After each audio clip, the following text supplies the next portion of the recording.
At 7 o'clock, we get Northwestern, who's 2-1, traveling to Washington, who's also 2-1. In an elimination game, baby, Northwestern favored by 10.5 points. Washington favored by 10.5 points on FS1. Mike Wright has gone 38-66, thrown for 354 yards, 0 touchdowns, 1 interception. I know they benched him for a true freshie quarterback. I just don't remember the freshie's quarterback's name. Cam Porter's gone 44 carries for 234 yards and 3 touchdowns, and A.J. Hennings had 20 catches for 188 yards and a touchdown. Will Rogers has gone 64-83, thrown for 825 yards, 6 touchdowns, 0 interceptions. Jonah Coleman's had 41 carries for 306 yards and 3 touchdowns, and Giles Jackson's had 24 catches for 326 yards and a touchdown. Washington is 3-0 against Northwestern from 1980 to 1984. 7 total points scored against Washington, and 2 shutouts for Northwestern. So Northwestern has not been able to put up a whole lot of points against Washington. Washington is 1-0 at Northwestern. Not important because it's at Washington, but I thought it was an interesting fact. Northwestern coming off a good bounce back week, right? They were playing against Eastern Illinois. It was a good win to get under your belt after coming off a rough, heartbreaking loss against Duke at a conference, at home, in a game you honestly should have had. Duke made many mistakes in that football game, and you just were not able to capitalize on them to put the game away. Washington, on the other hand, coming off a heartbreaker.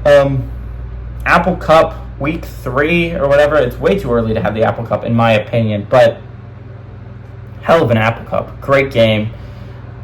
But Washington's coming off a rough game at home against Washington State, and a game they honestly should have won. Went down to the last play, 4th and goal from the 1-yard line. They get stopped, and Washington ends up not winning the football game with a win from Washington State. The Cougs beat them for the first time in a hot second on the road. Washington, that's a rough loss if you were a Washington fan. It's against your arch nemesis, your rival, right?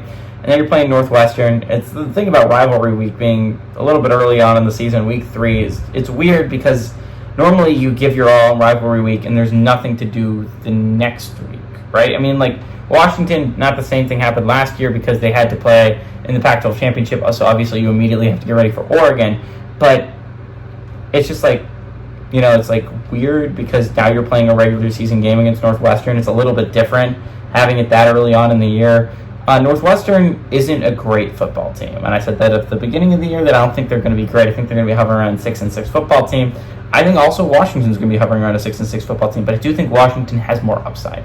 That's because of their quarterback. I do believe Will Rogers is a really solid QB who played a long time at Mississippi State, and I think he was solid with those years at Mississippi State. I think he's a good QB, and honestly, good teams don't lose twice, and I think Jed Fish is a good coach. He's going to have his boys ready for a big game against Northwestern. I think they're going to win. I think they're going to win by a lot. I think they're going to take out their anger from losing to their rival on Northwestern. I don't think Northwestern's a great squad. Give me Washington to win and cover at home.